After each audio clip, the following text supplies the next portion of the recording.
In-charge त्या सब zone in-charge आणि अमरावती जिल्हा संचालिका आहेत.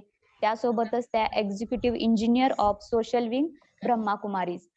सीता दिदींनी वयाच्या 16व्या वर्षीच ईश्वराला ओळखलं आणि तेव्हापासूनच ईश्वरासोबतचे खूप छान छान अनुभव त्यांनी श्रेष्ठ दिव्य अनुभव ईश्वरासोबतचे केलेले आहेत.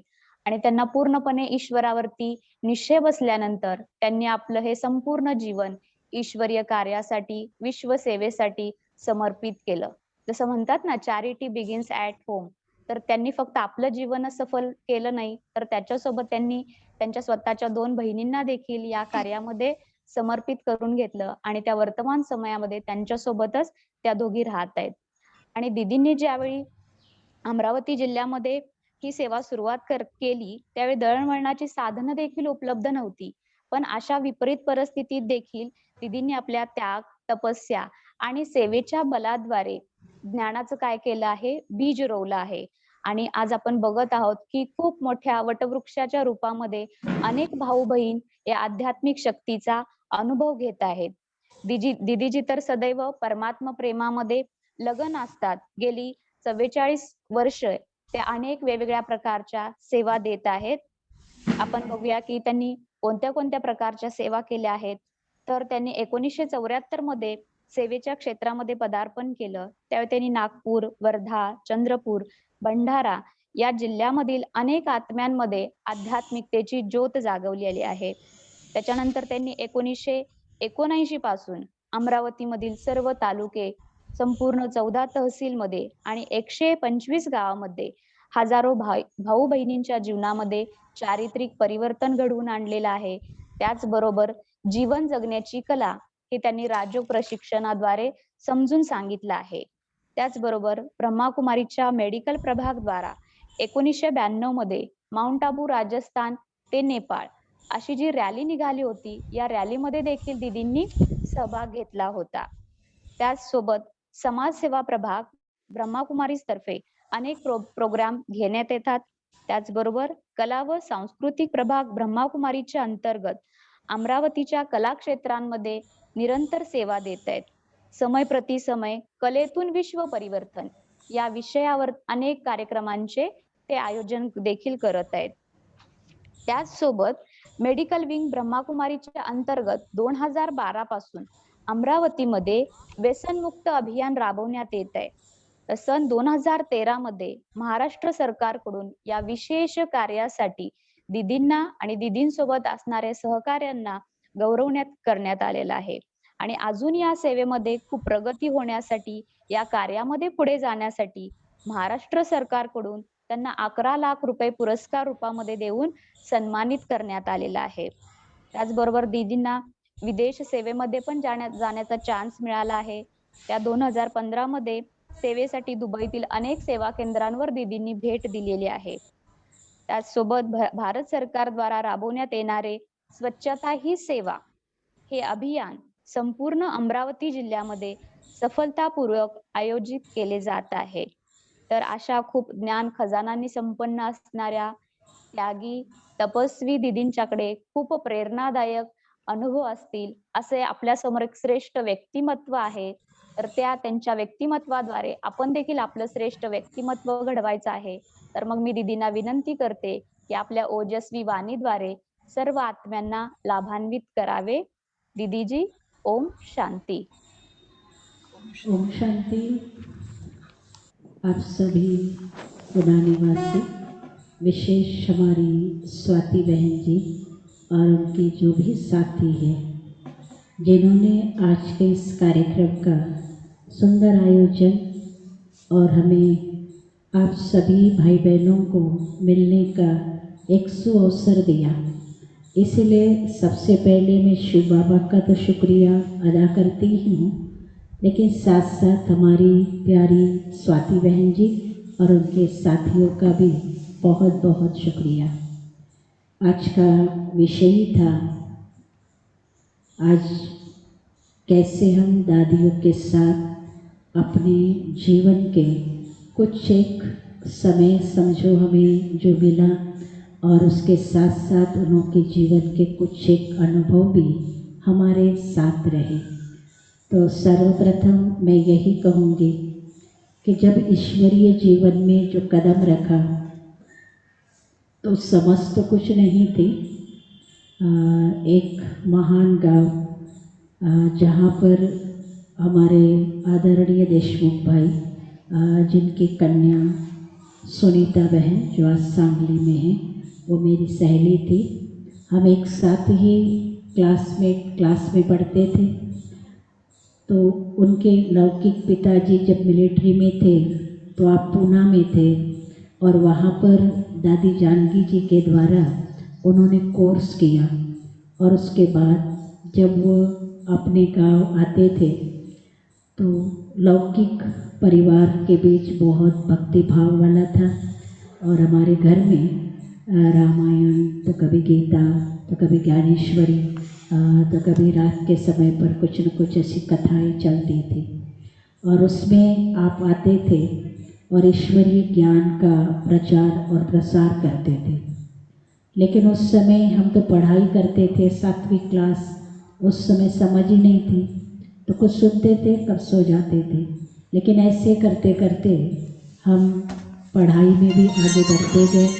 पढ़ाई के साथ साथ फिर जब मैट्रिक की परीक्षा पूरी हुई और एक कार्यक्रम अकोला में नागपुर की तरफ से होने वाला था, तो उस समय उन्होंने हमारे लौकिक पिताजी को कहा कि मैं अपनी कन्या को भी वहाँ पर भेज रहा हूँ, आप अपनी कन्या को भेज सकते। तो उसके पहले उन्होंने उनका साप्ताहिक कोर्स किया। थोड़ा बहुत उनके अंदर में ज्ञान की रोशनी आई, लेकिन भक्ति भाव वाला परिवार होने के कारण थोड़ा निश्चय बैठने में भी थोड़ी सी मेहनत तो लगती है। ऐसे करते करते जब उनके जीवन का परिवर्तन हुआ, फिर उन्होंने कहा ठीक है। तो पहली बार जब नागपुर के तरफ से अकोला के अंदर में खुले नाटक गृह, जहाँ पर कोई बाबा का केंद्र नहीं था, वहाँ पर उन्होंने एक प्रदर्शनी लगाई, और उस प्रदर्शनी के बीच जो भी वहाँ के आते थे भाई बहन उनको समझाते थे। तो एक दिन शाम के समय पर वहाँ छोटा सा कमरा बनाया था, जहाँ पर ब्रह्मा बाबा का फोटो रखकर रात जब हम सोने के लिए जाते थे तो वहाँ 9:30 से 10 बजे तक वो मेडिटेशन करते थे। तो हम लोग भी उनके द्वारा कुछ प्रवचन सुनते रहे, राजयोग शिविर करते रहे, प्रदर्शनी के साथ उन बहनों के साथ रहते।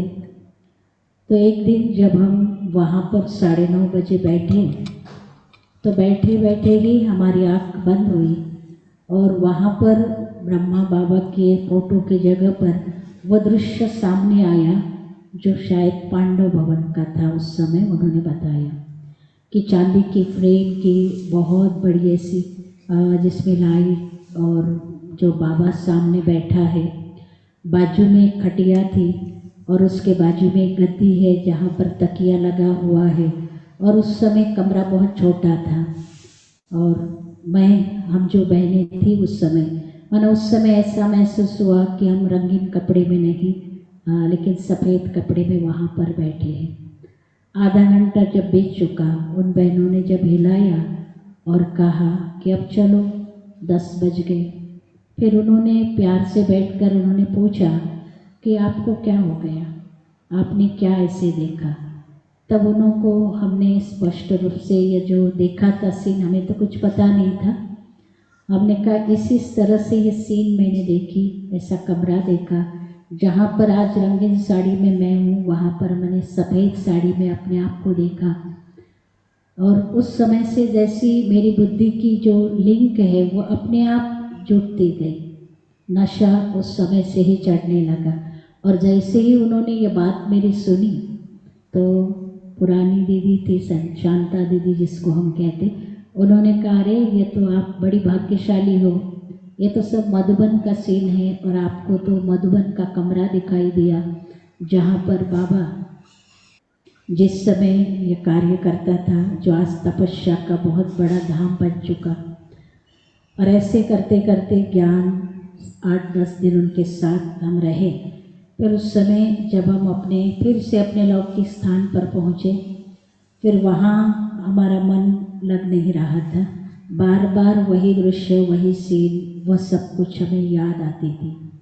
वैसे ही कभी हम ऐसे सो जाते थे तो पुनः ऐसी एक बहुत ज्योति के स्वरूप की एक लाइट, एक कोई माइंड, और ये साकार ब्रह्मा बाबा जिनका सिर्फ मैंने फोटो देखा था, उसके तन में वो प्रवेश हो रहा, उनके मस्तक से बहुत बड़ी एक शक्ति की किरणें आ रही है और मुझ आत्मा के अंदर में समा रही। कभी कभी यह आभास उस समय होता था कि मैं बहुत ऊपर जा रही हूँ और अपने आप, जबकि मैंने इस विद्यालय के कोई गीत नहीं सुने थे, और उस समय वो गीत मेरे मुख से निकलता था कि जागो भाई, जागो बहनों, अभी जगने का मौसम है। लेकिन मेरी एक हैबिट थी स्कूल से ही, जो भी ऐसी बातें होती थी मैं रात को उसको लिख करके रखती थी। जब वो लिख करके रखती थी, फिर दूसरे दिन वहाँ पर जब क्लास चलता था तो फिर मैं उनको सुनाने लगी। तो ऐसे करते करते फिर कभी मैं अपने आप सुबह 4 बजे आँख खुलती थी या 5 बजे आँख खुलती थी, तो वही जैसे मेडिटेशन में बैठते तो उस समय ब्रह्मा बाबा का ट्रांसलाइट मेरे बार बार सामने आता था। और पहले दिन जब मैं वहाँ मेडिटेशन के अंदर में बैठी थी तो उस समय एक त्रिमूर्ति का चित्र शुरू का लगा हुआ था उनके घर में, सुनीता बहन के। तो जैसे उस चित्र को मैं देख रही थी तो मेरी नज़र ब्रह्मा बाबा के चित्र पर गई और उस चित्र से मना बाबा के भ्रुकुटी से वो करंट आई और वो करंट जैसे मेरे में समा गई। तो ऐसे भिन्न भिन्न प्रकार के, कभी विष्णु चतुर्भुज के, तो कभी तो इस तरह से ऐसे अनुभव के या साक्षात्कार के समझो एक प्रकार से लिंक की लग गई। तो मुझे समझ में नहीं आ रहा था और घर वालों को जब सुनाते थे तो उनको भी ये पता नहीं था कि ये क्या चीज़ है। कभी कभी बहुत बड़ी फैमिली थी तो कहने लगे कि हो सकता कि इनका कुछ ऐसी जो प्रदर्शनी में आपने भेजा, ब्रह्मा कुमारी के पास आपने भेजा, कुछ गड़बड़ की बात हो। तो फिर वहाँ से उन्होंने कुछ दिन मेरे लौकिक मामा के पास भेजा ताकि उसकी बुद्धि थोड़ी सी फ्रेश हो जाए और यहाँ से ये माइंड की जो बातें हैं वो निकल जाए। लेकिन वहाँ पर भी वही था। बात ये रही कि जब लौकिक पिताजी, जब उनके जीवन में परिवर्तन आने लगा, कुछ अनुभव होने लगा, तब उनके अंदर में जब ये निश्चय हुआ कि नहीं, ये कुछ है ऐसी शक्ति और ऐसा कार्य अगर मेरी लौकिक बच्ची अगर इसमें इन्वॉल्व होकर के करे तो बहुत कुछ अपने जीवन के अंदर में प्राप्त कर सकती। बाकी पूरे परिवार वालों का, घर वालों का तो पूरा विरोध था। फिर ऐसे समय पर अचानक नागपुर से एक फ़ोन आता है, जनवरी मास, और उस जनवरी मास में हम बाबा से मिलने के लिए जा रहे हैं। तो उन्होंने कहा आपके लौकिक बच्ची को भी भेजो। तब फिर उन्होंने मुझे कहा कि आप जाना है तो जा सकती, लेकिन फिर भी आप सोचो। तो मैंने तो पहले उनको कहा कि जो ये बातें, ये सारे साक्षात्कार, ये सारी सीन, और मुझे कुछ अलग से जीवन की अनुभूति हो रही है और अपने आप मेरे अंदर में एक प्रेरणा आई कि एक दिन बहुत मैं कंफ्यूज हो गई थी, उलझन के अंदर में कि क्या सोचूं, क्या करूं, क्या नहीं करूं। तो ऐसे समय पर जब रात में इसी चिंता में मैं सो गई और सुबह जैसी उठी और उठकर थोड़ा सा घर का काम जैसे अपन करते, झाड़ू लगाना आदि, तो उस समय एकदम मुझे ऐसी आकाशवाणी हुई और आकाशवाणी के अंदर में एक बात मुझे स्पष्ट जैसे शिव बाबा ने ही सुनाई कि बच्ची, इस ज्ञान से ही फायदा है। जैसे ही ये बात मुझे सुनाई दी तो एकदम मैंने अपने आप के अंदर में जैसे एक शक्ति आ गई और उस शक्ति के आधार से मैंने सोच लिया जीवन बनानी है तो यही। और उसी रात फिर लौकिक पिताजी के साथ जब बातचीत हुई और उन्होंने कहा बोलो क्या करना है, जाना है तो फिर वापस लौटना नहीं, क्योंकि बहुत बड़ा पाटिल परिवार और उसमें अगर कुछ ऐसी बातें हो जाए तो समाज मुझे क्या कहेगा। तो फिर हमने उनको कॉन्फिडेंसली अपना जवाब दिया कि आप मेरे लिए कुछ भी सोचना नहीं, मुझे जो कुछ गाइडलाइंस मिल रही जो ऐसी अनुभूतियाँ हो रही है, इसके जैसी संसार के अंदर में कोई चीज़ नहीं है। और जैसे बाबा ने ही मुझे ऐसी मदद की और उस मदद के साथ मैंने ईश्वरीय कार्य की एक सूक्ष्म रूप से अपनी प्रतिज्ञा कर ली और जनवरी मास में हम बाबा से मिलने के लिए मधुबन गए। तो मेरा कहने का भाव यही है कि मेरा एक सौभाग्य रहा, हमारी आदरणीय प्यारी दादी जानकी जी का जो बीज वहाँ तक आया और उन्हीं इस बीज से वो आज हमारे जीवन के लिए एक बहुत बड़ी प्रेरणा मिली। और उन्होंने ही जैसे बाबा के द्वारा वो शक्ति प्रदान करके हमें मैदान पर लाया। और जैसे हम 18 जनवरी वहाँ पर पहुँचे तो देशमुख भाई जी भी थे, उनको तो बहुत नशा था और बहुत खुशी होती थी। उन्होंने दादी जानकी जी के पास मुझे लेकर के गए और दादी को कहा, दादी आपने तो मेरा कोर्स किया था और वो मेरे अंदर में जो फोर्स भरा, और मैंने जाकर इनके घरों में जो इतने सब लोग आते थे वो तो कोर्स कराते कराते इन बच्चियों ने सुन लिया और इन्होंने अपना जीवन ऐसा बनाने का फैसला किया। तब से दादी जानकी जी का हमें इतना प्यार मिलता था। जब भी हम मिलते थे तो दादी जी को हम यही कहते थे, दादी हम आपकी बच्ची हैं। और दादी उसी प्यार से, उसी नशे से हमारे साथ क्या करती थी, मिलन। एक बार अमरावती में मैं सेवा पर थी और यहाँ से कोई भाई विदेश लंदन गया। दादी जी उस समय लंदन में थी, तो मैंने उस भाई को बोला कि देखो और जगह भले आप घूमो या नहीं घूमो, लेकिन हमारे सेंटर पर एक बार आप ज़रूर जाओ और हमारी दादी जी से मिलो और हमारी याद देना। तो सचमुच वो भाई वहाँ पर गया और उन्होंने बताया कि मैं अमरावती से हूँ, मेरा नाम। तो उसने कहा, हाँ सीता की तरफ से आप हो। तो दादी जी ने एक बहुत बड़ा भोग का ट्रे, उसके अंदर में सारी डिब्बियाँ और बहुत बड़ा उसके ऊपर में रुमाल बाबा के भोग का और बहुत सुंदर ऐसी टोली हमारे लिए भेज दी। तो जैसे ही देखते दादी जी का जो प्यार, देखो जो बड़े होते हैं और कितना प्यार और नाज से जब इस तरह से सेवाएं कि हम इतने छोटे, जो उनके लिए हमने कुछ नहीं किया, क्योंकि दादी जैसे ही ज्ञान लेकर हम यहाँ पर आए, क्योंकि मैट्रिक हमारी 73-74 हमारी पूरी हुई और दादी जी का नाम सुनते जैसे मधुबन पहुँचे तो दादी विदेश सेवा के लिए निकल चुके थे। फिर भी दादी जी ने वो प्यार आज भी हमारे दिलों पर कि उनको कभी भी हम भूल नहीं सकते। और अभी अभी जो भवन रिन्यू किया हमने, तो दादी जी को हम निमंत्रण दे करके आए थे कि दादी आपको उद्घाटन के लिए आना है। तो दादी ने कहा, बाजू में हमारी हंसा बहन बैठी थी, आओ आओ हंसा बहन, इसका प्रोग्राम नोट करो ना, दादी जी के बोलने का भाव। और नोट भी किया। और दादी जी ने जब पुणे के अंदर में दादी आई, 22-23 की हमें डेट दी थी 2021 की, लेकिन हमारा कुछ काम पूरा होने पर था। तब मैंने हंसाबेन से रिक्वेस्ट की कि हमें थोड़ा सा टाइम दीजिए, लेकिन ड्रामा की भाभी कुछ और होनी थी। और दादी जी के जो कदम, उतनी मेरे दिल के अंदर में काश रह चुकी कि मैं मेरे दादी जी को, वैसे तो दादी सूक्ष्म रूप से तो आती है और आती ही रहती, वो कोई बात नहीं, लेकिन उस रूप से आती थी तो मुझे और भी दादी जी के अंदर की जो शक्तियाँ या जो प्राप्तियाँ वो हमें अनुभव करने को मिलती थी। फिर भी ड्रामा दादी 27 मार्च, तो 26 मार्च को मेरा अनुभव रहा कि मैं 3:30 बजे तो उठते हैं, लेकिन पता नहीं शायद बाबा ने दादी जी को सभी सेंटरों के चक्कर पर ही भेजा होगा या बाबा लेकर के आया होगा।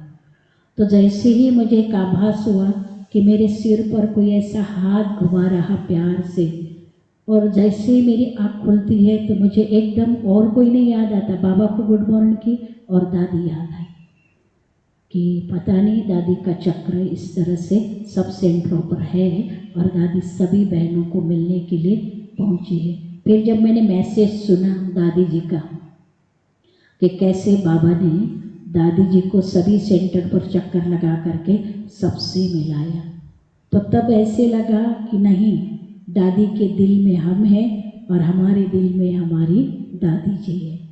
तो ऐसे जब भी दादी से मैं मिलने के लिए जाती थी, जब रक्षाबंधन होता था तो विशेष रूप से दादी जी को हम जब भी ऐसा मौका मिले तो दादी जी को राखी जरूर बांधते थे, और दादी भी हम सबको रिटर्न में राखी और टोले। लेकिन कभी कभी दादी जी से जब मिलते थे तो इतनी सकाश, इतनी ऐसी शक्ति, ऐसे वाइब्रेशंस मिलते थे कि ऐसा लगता था कि दादी के पास ही बैठे रहे और दादी जी की दृष्टि ही हम लेते रहे। माना ऐसी जो हमारी दादियाँ, जिसको बाबा अष्टरत्नों के अंदर में विश्व महाराजन और विश्व महारानी का जो पार्ट लोग जो वर्णन करते हैं, लेकिन हम बाबा के बच्चे जो बने और हम सबका इतना सौभाग्य रहा कि दादी जी के पलकों के नीचे कहो या उनकी गोद में कहो या उनके साथ रहकर ऐसे जो वाइब्रेशंस, ऐसी जो शक्तियाँ वो लेने का हम सबको बहुत बड़ा ऐसा एक भाग्य मिला। तो जब भी ऐसे हम याद में बैठते हैं, कभी दादियों को याद करते हैं, तो वो दादियाँ जैसे है वैसे ही हमारे सामने क्या हो जाती है, खड़ी होती है। ऐसे ही हमारी दादी प्रकाश मणि जी, जिसको तो मैं अपने जीवन की जीवनदायिनी कहती, या हमें नया जीवन प्रदान करने वाली एक माँ शक्ति के रूप में मैं उसको मानती। क्यों? क्योंकि हम सेंटर संभालने वाली जो भी हम बहनें हैं, उन सब बहनों को शुरू में जैसे हम कदम रखते हैं, देखो हमारी कोल्हापुर की सुनंदा बहन जी, हम सब साथ में थे, वो नौकरी करते थे, फिर बाद में यहाँ आए, तब तक हम लोग समर्पित होकर के सेवाएं, तो इस तरह से हम सेवाओं का साथ साथ प्यार भी हम सबका आज भी है और वैसे भी चलता। जब भी हम मधुबन मिलते हैं तो उसी भाव से कि हम दादी जानकी जी के और दादी जी के पालना के हम सब एक साथ रतन हैं।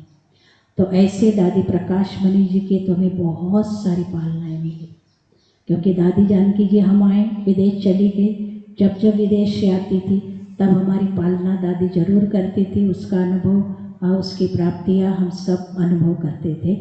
लेकिन दादी प्रकाश मणि जी तो यहाँ ही थी।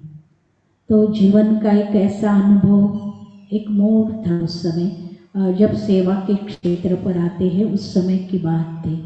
आप सभी, हम सभी अनुभवी हैं कि जब सेवा सेंटर्स, गीता पाठशालाएँ जब करते जा रहे तो आप सबको मालूम है कई जगह पर कई ऐसी आत्माएं होती है जिनके अंदर में स्वार्थ भाव, अपना नाम, अपनी शान, अपना सब कुछ अलग करना है, और इस तरह से जब ऐसे प्रॉब्लम्स जब क्रिएट होते हैं, और कितनी बहनों को, सभी सेंटर की बहनों को हमें अनुभव है, ऐसे समय पर जब प्रॉब्लम्स खड़ी होती है तो उसका कैसे सामना करना पड़ता है।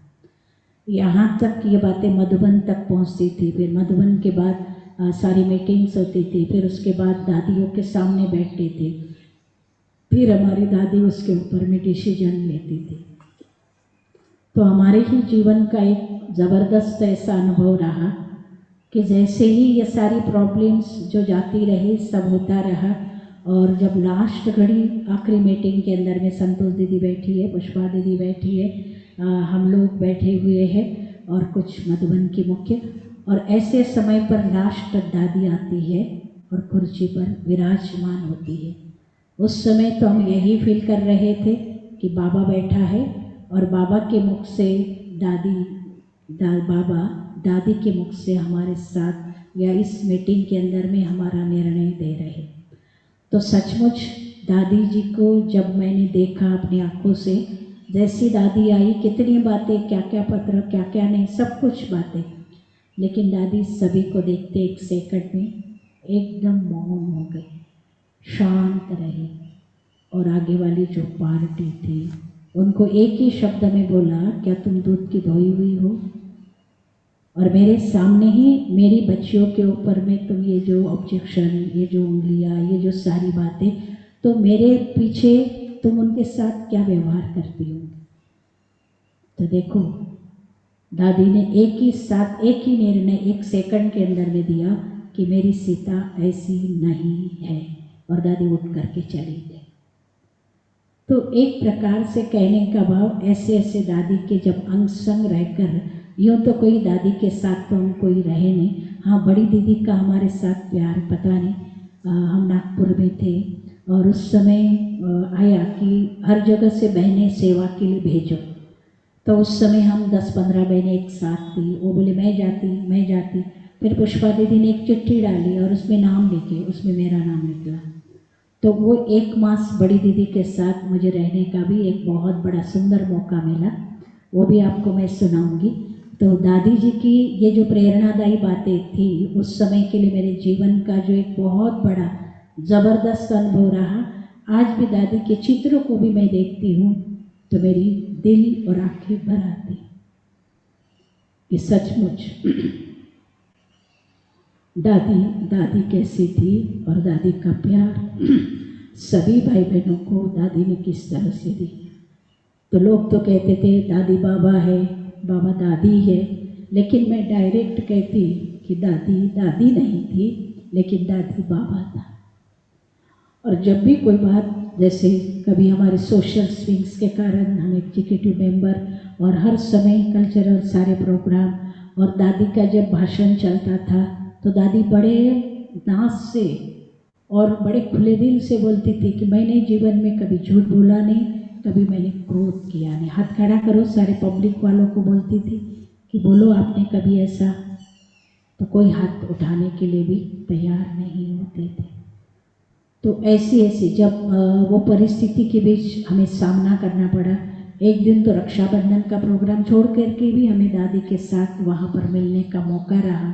इसी परिस्थितियों के बीच तो दादी जी के हाथ से हम सबको राखी का भी एक तोहफा मिला और बहुत सुंदर स्लोगन के साथ दादी ने हम सबको वरदानों से भरपूर करके कहा कि जाओ, सफलता आपका सदा जन्मसिद्ध अधिकार रहेगा।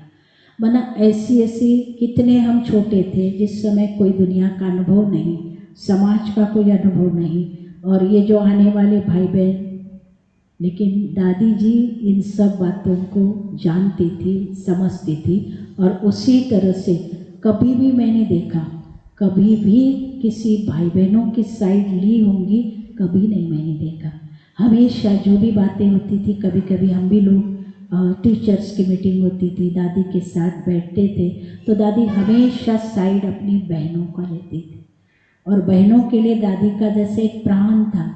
दादी कहती थी इन बहनों ने कितना बड़ा त्याग किया, कितना सब कुछ छोड़ करके यहाँ आई, और मैं इन बच्चियों की माँ हूँ, इसलिए इनको कुछ भी अगर तकलीफ होती थी, थोड़ा भी अगर कांटा भी कुछ चुभता है कोई संकल्पों का या बोल का, तो दादी कहती थी मैं सहन नहीं कर सकती। माना इतना प्यार दादियों का बहनों के साथ रहा। और जब भी ऐसी छोटी छोटी हम बहनें रहती थी तो बड़ा उनको खुशी और इतना नशा चढ़ता था। चंद्रमणि दादी जी की भी हमने वैसी पालना ली। चंद्रमणि दादी तो हमेशा हंसती थी और हंसाती थी। कोई भी अगर बात प्रॉब्लम की होती थी ना, वो चिट्ठियाँ दादी के पास देती थी, मैंने खुद देखा। और दादी कहती थी अरे जाओ, जिसकी है उसको बुलाओ और ये बात ख़त्म करो, ज़्यादा लंबा चौड़ा करने की ज़रूरत नहीं। और इतना प्यार, इतना प्रेम, इतना स्नेह, और हमेशा खुले हाथ करके जो भी आते थे तो जैसे उनको अपने गले लगाती थी। तो इन दादियों की ये पालना, ये प्रेम, ये स्नेह और सच्चाई से जो भी हम बहनें उस समय पर निकली हैं, शायद मेरे जैसे सभी बहनों के ऐसे अनुभव है हमारे जो आज रहेंगे कि कैसे हम सभी ने कुछ नहीं देखा, लेकिन सब कुछ बाबा के ऊपर में क्या हो गए, कुर्बान। और वो कुर्बानी का जो आधार रहा, जो आदर्श रहा, वो हमारी ये सब दादियाँ। क्योंकि बड़ी दीदी भी एक माँ के रूप में, बाबा ने शुरुआत में बताया कैसे कलश रखा दादी और दीदी के सिर पर, और सारे महायज्ञ की क्या की है आज शुरुआत की। और इस महायज्ञ को इन दोनों फूल बन करके आज इतना सारा वटवृक्ष उन्होंने तैयार किया। तो बड़ी दीदी जब देखती थी तो जब भी उसके साथ कोई मिलते थे, सभी का भी अनुभव हो सकता है, तो बड़ी दीदी क्या करती थी, एक तो नाक पकड़ती थी और दूसरा कान पकड़ती थी। तो हमें समझ में नहीं, हम कहते कि भाई बड़े हैं ना, माँ है ना, वो प्यार कर रही है, तो जैसे उसके गले में हम लिपट जाते थे और दादी को बहुत प्यार करते थे। लगता था दादी भी हमको प्यार कर रही, हम भी दादी को प्यार कर रहे। लेकिन उसके पीछे हमारी दादियाँ बहुत अच्छी अच्छी शिक्षाएं देती थी। तब हमें समझ में आया, दादी जब नाक पकड़ती थी और कान पकड़ती थी तो उसके पीछे का राज जब पता पड़ा कि जैसे नाक एक क्या होता अपने कुल का एक बहुत बड़ी इज्जत होती है। कोई अगर कुछ ऐसा गलत या गड़बड़ वाला काम करे तो कहते इसने तो हमारी नाक ही क्या कर दी, कटवा दी। तो बड़ी दीदी का भाव यही था, आप बाबा के बच्चे बने हो, बाबा के आज नाम को आपको रोशन करना है और ऐसा काम करके दिखाना है जो दुनिया में किसी ने नहीं किया। और कान इसीलिए पकड़ती थी, तब पता पड़ा कि कोई कुछ भी आपके कानों में अगर डाल देना तो भगवान ने एक कान की जगह पर कितने कान दिए हमको, 2 कान। तो एक तो सुनो ही नहीं, अगर सुना है तो एक कान से सुनकर दूसरे से क्या कर दे, अगर कोई ने सुना भी दिया उसको छोड़ दो, अर्थात निकाल दो।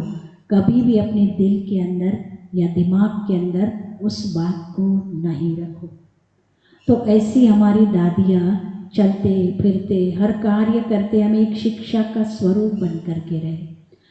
जब मेरा जाने का समय आया, उसके पहले इतनी प्यार करती थी क्योंकि मैं बहुत दुबली पतली थी। तो दादी जी भोली दादी को बोलती थी, अच्छू अच्छू देखो, भोली दादी को बोलती थी कि इस बच्ची को है ना रोज़ आपको माखन और शक्कर और वो रोटी गरम खिलानी है। और सचमुच भोली दादी भी उतना ही प्यार करती थी, कभी उसने हमारा नाम भूला नहीं लास्ट तक। बाकी इतनी गड़बड़ होती थी, जो मेरे साथ छोटी सिस्टर वो हमारी जो पटना के अंदर में दादी कुंज दादी थी उसके साथ रहती थी, उसका नाम इंदिरा था, मेरा नाम सीता था। तो कभी इंदिरा बोलती थी कभी सीता बोलती थी, इतना ही था। तो रोज़ उसको जब दादी का प्रोग्राम मिला बड़ी दीदी का तो रोज़ उसको खिलाना, वो करना ही करना है। नहीं भी मैं गई तो भी उसको बुलाने के लिए संदेश भेजती थी, क्योंकि हमारी ड्यूटी बड़ी दीदी ने दी थी कि जो भी भाई बहन आते हैं, पहले जो कमरा था खिलाने का, जो बाबा का आप शांति स्तंभ देखते हो उसके आगे का जो कमरा अभी स्टोर बना है, वो कमरा भोजन बैठ करके सभी पट्टियाँ डालते थे नीचे और वहाँ सभी नीचे बैठते थे और हम झुक करके सबको क्या करते थे, फिर बैठने वालों को खाना खिलाते थे। जहाँ हमारी दादी रतन मोहिनी जी जिनका ऑफिस और टेलीफोन, उस जगह पर उस समय चूल्हा जलता था, माना खाना बनाने का वो स्थान था। धीरे धीरे सेवाएं बढ़ती गई, ये सब कुछ होता रहा। क्योंकि हम लोग आए तो सिर्फ हमारा एक छोटा हिस्ट्री हॉल था, जो योग भवन जो सामने बना है उसका छत भी पड़ने की थी। तो ऐसी परिस्थिति के बीच में जो भी हम बहनें वहाँ पर जाती थी, रहती थी, ट्रेनिंग सेंटर में हम 1 मास के लिए जो भी बहनें सेवा पर जाती थी तो वहीं सामने रहती थी, वहीं दादियों को दिन रात देखना करना। कभी दादियाँ पीछे के साइड में ऐसा एक बगीचा छोटा सा था और वहाँ दादियाँ, दादी गुलजार जी सभी लोग जब बहनें दादियाँ बैठती थी तो कभी तेल लगाना, कभी देखना, कभी उनके साथ बैठना, फिर कभी उनके साथ की रोरियान की बातें सुनना। माना जब 1 मास रहे तो बहुत सारी ये बातें देखने के लिए भी मिली और सुनने के लिए भी मिली। तब ऐसा लगता है कि इस आत्मा का भी कुछ अपना पार्ट है। ऐसे विश्व महाराजन आत्माओं के साथ कुछ समय क्यों न हो, कुछ क्षण क्यों न हो, जो हमें बीतने के लिए शिव बाबा ने एक तरह से हम सबको मौका दिया। और जब आने का समय रहता था तो बड़ी दीदी बुलाती थी, आजो, बोले देखो कि एक आपको कृष्ण से प्यार करना, मैंने बोलती थी नहीं, कभी कभी बच्चियाँ जब नहीं भी कोई साथ होती थी, आपको कोट पैंट वाला चाहिए या फिर ऐसा कृष्ण के जैसा पीताम्बर वाला चाहिए। फिर कभी जब गिफ्ट देती थी तो कहती थी देखो शिव बाबा चाहिए या कृष्ण चाहिए। तो इस तरह से बच्चियों के दिल के अंदर की क्या क्या भाव या भावनाएं हैं वो भी एक जानना चाहती थी और उसी तरह से फिर उनको क्या करती थी, समझा भी देती थी। तो ऐसे लगता था जब उनके साथ पलते रहते चलते तो यही लगता था कि नहीं, दादियों के संग हम इतना समय रहे लेकिन पता ही नहीं पड़ा। कभी दीपावली के मौके पर जाने के लिए मिला। तो दादियाँ कैसे आंगन के अंदर में खड़ी हो जाती थी, तो पटाखे क्या तो गुब्बारे क्या, या कभी कभी कोई ऐसा कार्यक्रम होता था तो उस समय के लिए गीत संगीत, तो फिर उसके साथ साथ रास, तो ये सब कुछ ऐसा लगता था कि वे सतयुग जब देखेंगे तब देखेंगे। लेकिन इन दादियों की चहल पहल और ऐसे पवित्र वाइब्रेशंस का जब हम ये सब आंखों से देखते थे तो सचमुच हमें दिन मालूम ही नहीं पड़े। और कितनी भी समस्या आई, कोई भी ऐसी बहन नहीं होंगी कार्य क्षेत्र पर आने के बाद कोई बातें या समस्या या परिस्थिति ना आए, लेकिन ये पता ही नहीं था ये आई कहाँ गई कहाँ क्या हो रहा है। लेकिन जैसे ही मधुबन में जाते थे दादियों के अंग संग रह करके दादियाँ इन सब से सभी को इतना खुशियों से शक्तियों से और हर बात से भरपूर कर, और ऐसे लगता था कि दादी हमारे पेट के पीछे खड़ी है या हमारी दादी हमारे आगे है, बाबा हमारे आगे है, मम्मा हमारे साथ है। मना कभी ऐसी फीलिंग लगी नहीं।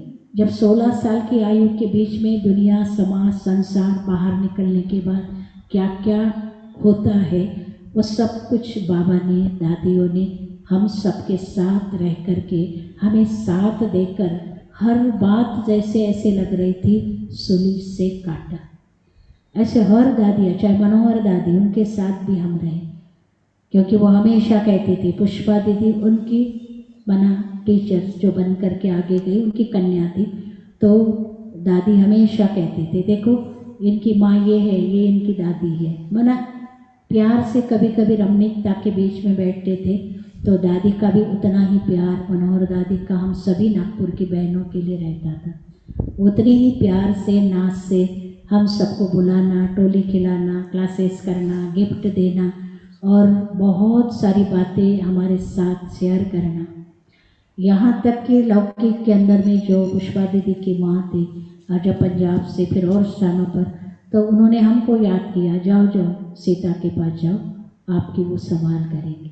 और सचमुच उन्होंने यहाँ पर भी जब हम सेवा पर निकले 73, 74, 75 में तो हमारा समर्पण समारोह भी हो गया।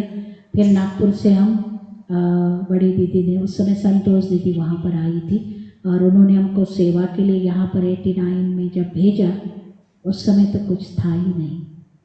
तो वो सेवाएं बाबा ने किस तरह से करवाई इसकी भी एक विचित्र अनुभव है, विचित्र अनुभव। हमें ये लगता ही नहीं था हम कोई सेवा कर रहे और हमने कोई ये किया, हमने कुछ नहीं किया। सिर्फ हम खड़े हो जाते थे, संकल्प करते थे, टारगेट में रखते थे, पता नहीं वो भी कहाँ से आया, क्योंकि यहाँ की एक आदिवासी धारणी तहसील है, लास्ट एमपी बॉर्डर, और इधर है हमारी भातकुली, ऐसे 13 तहसील। तो मेरे समय उसी समय वो बुद्धि में आया कि नहीं पहले 13 तहसीलों को मुझे कवर करके फिर गांव-गांव के अंदर में हमें सेवाएं करनी है। फिर उसके साथ संकल्प चला एक बड़ा म्यूजियम हो, ऐसा स्थान हो, और जो मैं सिर्फ संकल्प करती थी और बाबा उस संकल्पों को साकार रूप देता था। क्योंकि उस समय जब हमने कदम रखा तो एक छोटे से टीन के शेड के बीच में हम लोग, धूप काले का दिन था, यही मई का मास था, अप्रैल मई, जो आने वाले लोग पसीने से परेशान होते थे, लेकिन कैसे 2 मास 3 मास के अंदर में उनको ही संकल्प आता है। और किराए का घर जो हमारी यहाँ पर जैसे कोल्हापुर की महालक्ष्मी है, ऐसे अमरावती की अम्बा देवी है जो विदर्भ के अंदर में आज भी प्रसिद्ध, उसके सामने हमको किराए पर 2nd फ्लोर, और वहाँ से फिर सेवाओं के आरंभ की शुरुआत होती है, मेला होता है, फिर ये सारे कार्यक्रमों की। तो ये सब कुछ कराने की जो शक्ति है वो हमारे बाबा की है, और बाबा ने ही साकार के अंदर में ये सारे कार्य, और दादियों का हमें हमेशा साथ रहा। कुछ भी होता था, देखो बड़ी दीदी की बात फिर मुझे याद आती है। बड़ी दीदी को ट्यूमर हुआ, कन्याओं की ट्रेनिंग और वो सब टीचर्स भट्टी, दादी लास्ट विदाई ले रही थी, उसमें बड़ी दीदी के जाने के विदाई का गीत था, अब घर जाना है। और दादी मुंबई के अंदर में आई, हमें पता नहीं दादी के साथ हमारे क्या रिलेशन और हमारा दादी के साथ क्या, लेकिन बड़ी दीदी ने वहाँ से पत्र भेजा, सखी, माना वो लिखती थी सखी, और 2 बात उन्होंने हमेशा हम सब के लिए कही कि कभी भी अमृत बेला मिस नहीं करना और कभी भी जीवन के अंदर में अलबेलेपन में नहीं रहना। सदा ही अपने जीवन में अचल अडोल और अलर्ट होकर के ईश्वरी कार्य में उपस्थित रहना। वहाँ से बहुत दिनों तक वो लेटर भी हमने संभाल करके रखा। जब वो निकालते थे पढ़ते थे तो जब दादी 21 दिन कोमा के साथ, तो बाबा ने वो भी दृश्य, वो भी अनुभव कि कैसे दादी वतन में रही और कैसे बाबा ने उनकी लास्ट की इच्छा को पूर्ण किया। तो कहने का भाव, जब बड़ों के साथ और अंग संग रहते तो ऑटोमेटिकली उनके द्वारा जो करंट है, जो पावर है, जो शक्तियाँ है आती। और वो हमारा सौभाग्य रहा कि हमारी प्रकाशमणि दादी जी के भी अमरावती में कदम रखे, दादी रतनमोहिनी जी के भी रखे, तो चंद्रमणि दादी जी के भी रहे और अन्य दादियों के लिए भी हम सभी ने निमंत्रण, तो उसमें खास गुलजार दादी जी के भी कदम रहे। तो गुलजार दादी जी के भी जीवन के तो बहुत, दादी कितनी गंभीर और शांत। तो जब हमारे पास यहाँ उस समय हमारे पास किराए का छोटा सा घर, हम भी किराए पर रहते थे, लेकिन फिर भी दादी का इतना प्यार। दादी जैसे ऊपर सीढ़ियों से चढ़ना पड़ता था, उस समय तो कोई लिफ्ट आदि भी नहीं थी, तो दादी बड़े खुशी खुशी से और क्लास भी कराई। और अमरावती के लिए हमने कहा दादी कुछ मैसेज तो भेजो, तो दादी कहे चल तो मेरे साथ नागपुर, अपन नागपुर जाएंगे और एक दिन में एक बार जब भोग लगाते हैं उसमें बाबा सभी को आपको देगा। तो हम लोग वहाँ पर गए, फिर वहाँ भोग लगा और दादी जी ने विशेष अमरावती के लिए एक वरदान भी उस समय भोग पर दिया कि अमर भव के आज आप वासी हो। अमरावती माना अमर भव के वरदानी। तो वही वरदान को लेकर सचमुच दादी जी के वो शक्तियों ने हमें हमेशा के लिए अचल और अडोल रखा। कभी भी मन के अंदर में कोई भी क्यों क्या की उलझने नहीं आई और सदा ही हर परिस्थिति में, चाहे परिस्थिति कैसी भी हो, हमारे भी साथ, अपने भी शरीर का अपना अपना हिसाब तो होता ही है। अभी अभी जब मुंबई के अंदर में हमारा एक ऑपरेशन हुआ और उस ऑपरेशन के अंदर में भी हमारे बहुत ऐसे अव्यक्ति अनुभव रहे, ट्रांस के साथ ही ये सारे अनुभव चलते रहे। और उसमें ही 2-3 दिन के अंदर वहाँ यहाँ का एक भाई, प्रदीप भाई करके, योगिनी दीदी जी के पास है, उसको पता पड़ा कि अपनी बहन यहाँ पर है। वो जब मिलने के लिए आ रहा था तो वो दादी गुलजार जी के पास गए और दादी गुलजार जी को हमारी याद दी कि दादी ऐसी ऐसी बहन है, उसका इतना बड़ा ऑपरेशन हुआ और आपकी उनको ब्लेसिंग चाहिए। तो उस समय रक्षाबंधन का ही समय था, क्योंकि सितंबर में हमारा 2018, तो उस समय दादी जी ने तुरंत सोने की एक छोटी सी राखी, फिर उसके साथ 1-2 ऐसे ड्राई फ्रूट के लड्डू, फिर उसके साथ एक बाबा का फोटो जो मेरा एक फेवरेट जो है, और एक बाबा का टावे। तो जैसे ही वो अपने साथ जो दादी के साथ रहने वाला भाई था, उस भाई को भेजा और कहा सीता को याद देना, मेरी तरफ से राखी बांधना और उनको कहना जब तेरी तबीयत अच्छी हो, डॉक्टर बोले तो ये सब मेवा जो मैंने आपके लिए भेजा है वो आपको खाना है, और बाबा का फोटो। और सचमुच हम यहाँ से जब गए हॉस्पिटल तो हमको बाबा का ही मिला, जहाँ ऑपरेशन थिएटर में भी शिव बाबा, क्योंकि वो बहन ज्ञान में चलती थी, अमरावती की थी, इसलिए उसने निमंत्रण दे करके ये सारा काम बहुत बड़ा। तो उस समय भी कैसे वो दिन, कैसी वो समय, और कैसे वो डॉक्टर्स लोग भी हैरान होते रहे, और सारे जो वहाँ की नर्सेस थी वो भी कहती थी, पेशेंट तो हमने बहुत सारे देखे, पहले कदम रखते ही बोल रही थी पेशेंट कौन है, तो हमने कहा मैं। और जब ऑपरेशन से निकले उस समय भी कुछ भी नहीं, डॉक्टर्स पूछते थे आपको दर्द है, तो मैं कहती थी नहीं। तो कभी कभी वो डॉक्टर खुद मेरे पास आए, बोले बहन आप सच्ची बोलो ना, क्योंकि कोई ऐसी आज पेशेंट नहीं है उसको दर्द ना हो। तो मैंने बोला डॉक्टर साहब आप बार बार ऐसे क्यों पूछते, तो बोले इसीलिए अगर आपको दर्द हो तो आपको मुझे क्या करनी पड़ेगी, गोलियां देकर के उस दर्द को क्या करना पड़ेगा, आपको मिटाना। मैंने बोला मेरे को दर्द हो ही नहीं रहा, तो बोले ये तो वंडरफुल पेशेंट है, ऐसा तो कोई पेशेंट होता ही नहीं, क्योंकि वो गोली ऐसी कि जिसके फिर साइड इफेक्ट भी ना हो, इसलिए हम देना नहीं चाहते जब तक पेशेंट ना बोले। वरना इस तरह से देखो बाबा की शक्तियाँ, अगर हम बाबा के साथ रहकर और उनके साथ, जिसको बाबा ने आज भी बोला, क्लीन और क्लियर होकर चलते हैं, तो हर घड़ी हर सेकंड बाबा की मदद हमारे कदम कदम पर है। और वही हम अनुभव करते थे कि दादियाँ मेरे साथ है। जैसे वो ब्रह्मा बाबा का फोटो हम सामने रखते थे वहाँ पेशेंट आईसीयू के अंदर में, तो ऐसे लगता था कि बाबा दादी बाबा को भेजा और बाबा हमारा ये सब कुछ काम खुद ही कर रहा। तो ऐसी थी हमारी प्यारी प्यारी दादियाँ।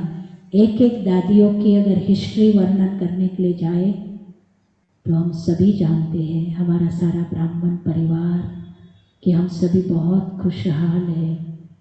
ऐसे शक्तियाँ आज चैतन्य रूप से महाराजे और महारानियाँ हम सबके बीच में कार्यरत होकर उन्होंने जो कार्य किया, और हम सभी बहनों की भाइयों की इतनी सारी पालना की, तो आज उनके हर कर्म की, हर प्यार की, हर शक्तियों की छाप हमारे जीवन से कभी भी निकलती नहीं निकलेगी।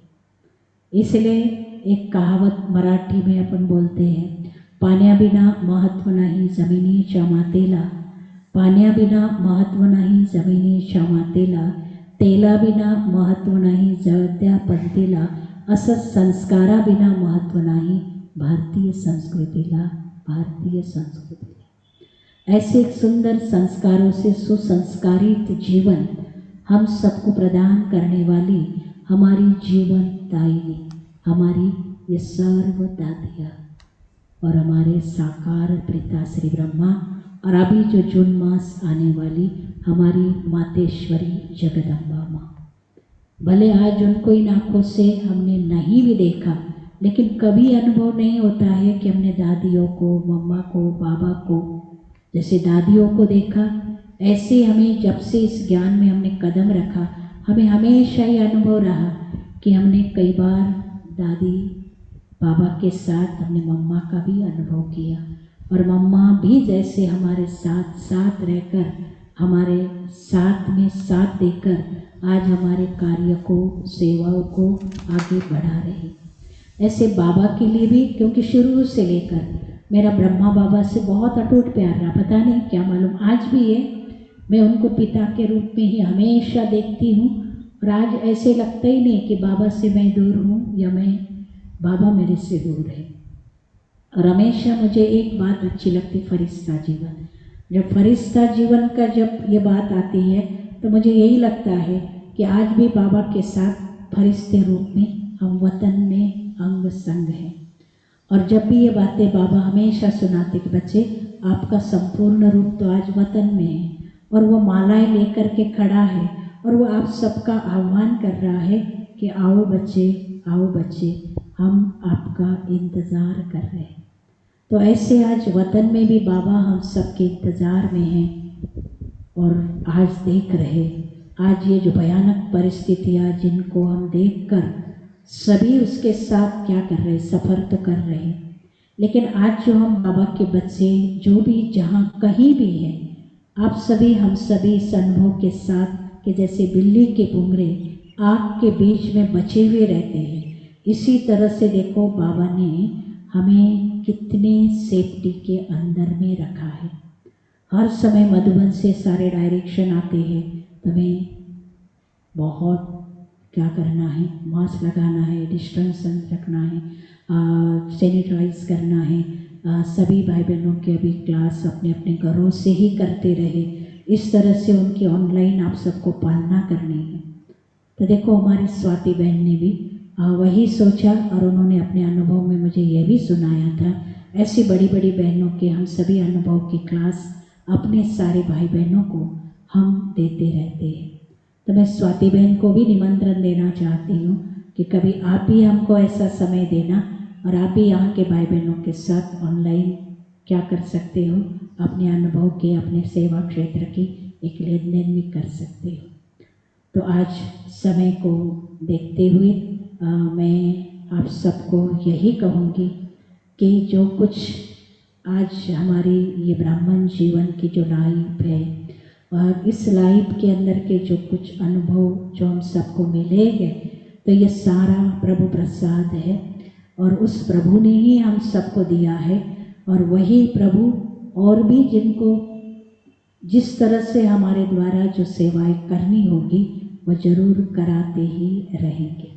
इसीलिए मैं आप सबको और सभी भाई बहनों को बहुत प्यार से ये जरूर कहूँगी कि आप सभी भी बड़े भाग्यवान हो, भाग्यशाली हो, क्योंकि दादी जानकी जी हमारे पूना जोन की अर्थात महाराष्ट्र की समझो की इंचार्ज थी और सभी पूना निवासियों को बहुत बड़ी पालना दादी जानकी जी के द्वारा मिली। और हम लोग जब क्लासेस में सुनते थे तो दादी जानकी जी का एक ही सपना था कि पूना के अंदर में बहुत बड़ा भवन हो, भवन का नाम जगदम्बा भवन हो, हमेशा हम सुनते थे। और सचमुच जाते जाते दादी जी ने हमारे महाराष्ट्र के लिए कि एक बहुत बड़ा जगदम्बा भवन भी गिफ्ट के अंदर में क्या कर दिया। आज हम सभी भाई बहनों के लिए आज उसका अच्छी तरह से अनुभव अपने जीवन में लेकर आप अपनी तपस्या साधना से सारे विश्व के अंदर में क्या कर सकेंगे, सकाश दे सकेंगे। तो ऐसी हमारी प्राण प्राणेश्वरी सभी दादियाँ, एक एक दादियों का, क्योंकि ब्रिजचंद्रा दादी जी के हमारे अनुभव रहे, क्योंकि हम भी जब मुंबई जाते थे तो हमेशा ब्रिजेंद्रा दादी गाल को पकड़ती थी, प्यार करती थी और मुट्ठी मुट्ठी उनका शब्द ही वो प्यार का था। और कहती थी कि देखो ऐसी ऐसी छोटी छोटी कन्या जब बाबा रहता था और बाबा जब देखता था तो देखो बाबा को कितनी खुशी होती थी। और आप सभी ने इतनी अच्छी जीवन इतने अच्छे कार्य में लगाई तो एकदम पकड़ करके गले लगाती थी। तो ऐसी जो दादियाँ, निर्मल शांता दादी जी कहो, जब मधुबन में मिलते थे तो हमारा तो दृष्टिकोण वही रहता था ना कि देखो भले साकार को नहीं देखा लेकिन दादी निर्मल शांता जी बना हमारे लिए साकार ब्रह्मा बाबा। कभी कभी 18 जनवरी पर दादा नारायण दास जी वो आते थे, नारायण भाई जी, तो जब भी उनको देखते थे तो ऐसा होता था कि सचमुच हम बाबा के साथ आज मिल रहे या बाबा को हम देख रहे। तो ऐसी कुछ साकार की झलकियाँ, दादियों की झलकियाँ और उनके द्वारा जीवन की परिपूर्णता मैं कहूँगी कि सचमुच जिन्होंने दादियों की पालना लेकर जो पले हैं, हाँ, उनके हड्डी हड्डी के अंदर में बस मैं तो यही कहूँगी रोम रोम में सिवाय बाबा बाबा और बाबा की सेवा दूसरा कुछ भी नहीं रह सकता।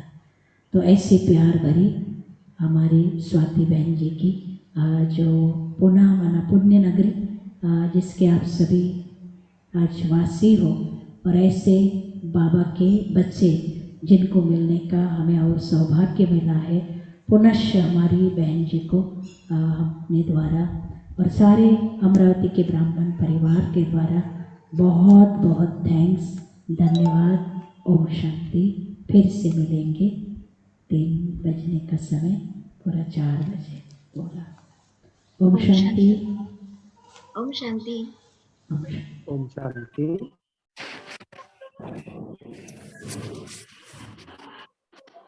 बहुत बहुत धन्यवाद आदरणीय, खूप धन्यवाद आदरणीय दीदीजींचं की दीदीजींनी फार मोठा अनुभव आपल्याला छोट्या प्रमाणामध्ये सांगण्याचा प्रयत्न केला। तर दीदींसाठी मी 4 शब्द सांगेन। आपकी दुआएं पाने को हर शख्स यहाँ बेकरार था। आपके दादियों के संग के अनुभव सुनने के लिए हर कोई बेकरार था। अब आई वह घडी जिसका मुद्दत से हमें इंतजार था। आणि तो खरंच तुम्ही वेळ खूप सुंदर पद्धतीनं दादीजींचे अनुभव तसं तर खूप ऐकावंसं वाटलं, पण समयाची मर्यादा सगळ्यांनाच आहे. तर मी अजून जास्त वेळ न घेता मी ब्रह्मकुमारी रोशनी बहिणजींना निवेदन करेल, की रोशनी बहिणजींनी आपल्या आदरणीय बहिणजींचं आणि आपल्या सर्व ब्राह्मण परिवाराचे आभार व्यक्त करावे. रोशनी बहन. ओम शांती. ओम शांती. खूप खूप खूप धन्यवाद आदरणीय सीता दीदीची की इतक्या सुंदर पद्धतीने तुम्ही तुमचे जे अनुभव आम्हा सर्वांशी शेअर केले की आम्ही सर्वजण छोटे आहोत किंवा आम्ही सर्वजण छोटे आहोत आणि त्याचसोबत म्हणजे की बाकी बहिणींनी पण जसं बाबांची जरी पालना नाही घेतलेली, परंतु दादी-दीदींची पालना घेतलेली आहे. परंतु आमच्यासारख्या छोट्या बहिणी किंवा माता वगैरे ज्या असतात किंवा गृहस्थी भाई-बहिणी जे असतात, तर त्यांना तर नेहमी मधुबनला जाणं शक्य होत नाही किंवा दादी-दीदींची पालना घेणं सहज शक्य होत नाही. परंतु तुमचे अनुभव ऐकून खूप सुंदर आम्हाला वाटलं, की असं असं वाटलं, की इतक्या दिवसांपासून आपण ज्या गोष्टींपासून वंचित होतो, ते दादी-दीदींच्या पालनेचा अनुभव आम्हाला तुमच्यामधून आज झालेला आहे. की इतक्या सुंदर पद्धतीने तुम्ही तुमचे अनुभव शेअर केले, की असं वाटलंच नाही, की आपण खूप दिवसांपासून या गोष्टींपासून वंचित आहोत. त्यामुळे खूप खूप धन्यवाद आदरणीय सीता भुंजेंचे. त्याचसोबत पारगाव परिवार, मांडवगण परिवार आणि इतरही सर्वजण जे या ऑनलाईन प्रोग्रामसाठी जॉइन झालेले आहेत. त्या सर्वांना सुद्धा खूप खूप धन्यवाद. ओम शांती. ओम शांती. आता आपण बाबांच्या आठवणीमध्ये बसूया. जी, थैंक यू। आपको भी यहाँ से हम बहुत बहुत अभिनंदन करते हैं, आपने मौका दिया, बहुत बहुत Thank you. थैंक्स। चलेंगे बाबा के पास। ओम शांति।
ओम शांती.